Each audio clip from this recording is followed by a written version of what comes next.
Fred, bonjour. Bonjour. On y est, Antibes, dans 10 semaines, l'Ironman de Nice.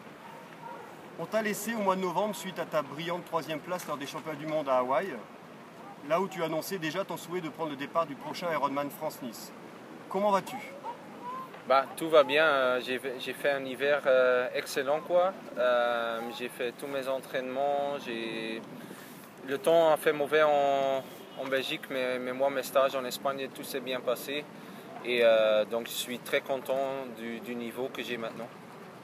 Tes objectifs restent-ils les mêmes pour cette saison 2013, Frédéric? Oui, on reste sur un peu le même cadre que l'année passée. Donc, ça veut dire Abu Dhabi qui est très important pour moi. Après l'Ironman de Nice, et le plus important reste Hawaï. Déjà 2 courses majeures à ton actif. Tu as fait Abu Dhabi au mois de mars, tu remportes cette épreuve pour la 2e fois. L'Alpha Ironman et 73 d'Oceanside en avril aussi.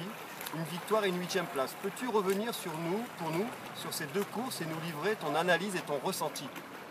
C'est sûr qu'Abu Dhabi, c'était mon grand but du saison, pour dire mois de mars. Donc j'ai fait, comme j'ai dit, un très bon hiver. On a vu à Abu Dhabi que j'avais vraiment la forme.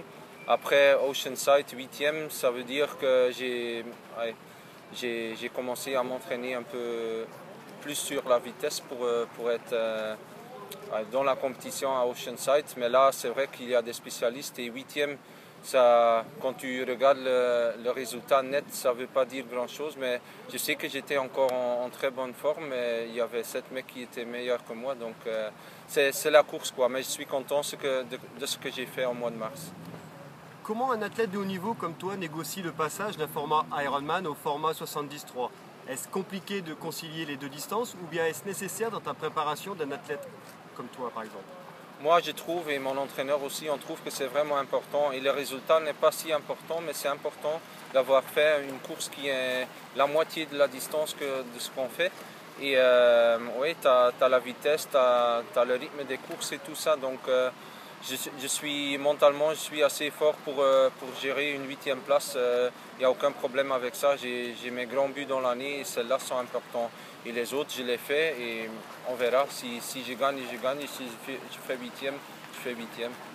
Alors justement, est-ce que par rapport à ton programme et ta saison, quelles sont tes raisons qui te font choisir une course plutôt qu'une autre?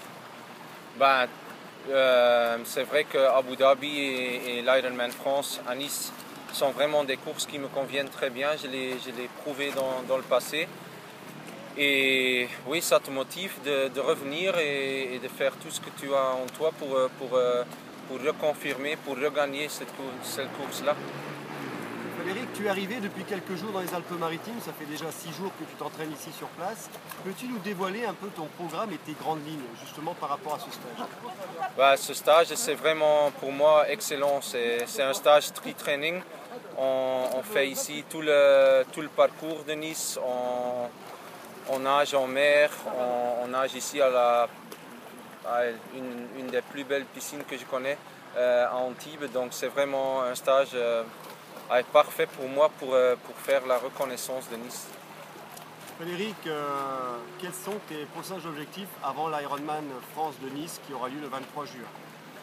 C'est vrai que j'ai seulement une course à faire, c'est l'Extrememan de Salou le 5 mai. Et après, c'est un stage en altitude à Font-Romeu. Et là, je descends pour faire Nice. Donc, il y a seulement une course à faire encore.